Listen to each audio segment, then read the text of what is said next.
I was going to say, speaking of Philadelphia and honesty, there's just been a lot of drama, I feel like, that's been going on in Philadelphia this offseason alone than ever I've seen in my tenure as an Eagles fan.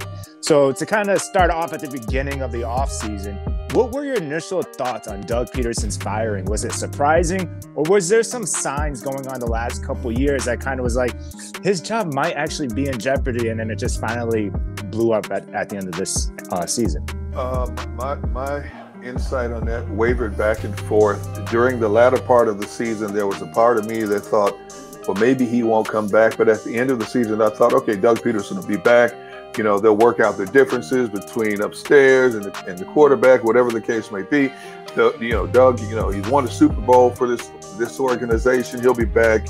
So when the bomb dropped that he was out, I'm like, wow, okay. So obviously, there were some things going on upstairs between him and Howie Roseman that just didn't quite mesh. And so, I look at Doug Pederson, he's getting paid anyway in 2021. Imagine getting to sit at home and make that kind of money to do absolutely nothing for 1 year. But Doug Pederson's going to get another head coaching job. Heck, if Adam Gase, of all people, can get 2 head coaching jobs after floundering in Miami, goes to the Jets, and it's even worse. Doug Pederson's getting another head coaching job in the NFL. There's only 8, 9 coaches in the NFL that have actually won a Super Bowl. He was one of them. So somebody's going to give him another chance, and he'll be able to pick and choose what he wants to do and where he wants to go. So obviously, now the Eagles have to move in a different direction. And I thought, okay, now that they've gotten rid of the head coach, everything will smooth itself over with the quarterback. But as we're seeing, maybe such is not the case. Yeah, now, to keep going off of that a little bit more, like you said, you have so many people in the locker room, so it's easier to get a sense, and like you said, you have such, strong connections. What leads a team to this point? Like you said, you've seen so many different locker rooms.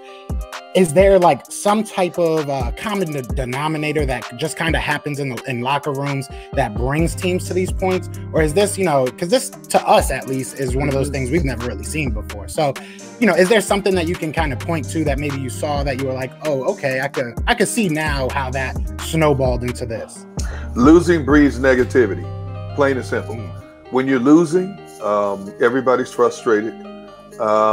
Especially guys who thought they had a chance to compete for a division title, thought they had the nucleus of players to go deep into the playoffs. When you looked at this team on paper before the season began, they looked pretty good.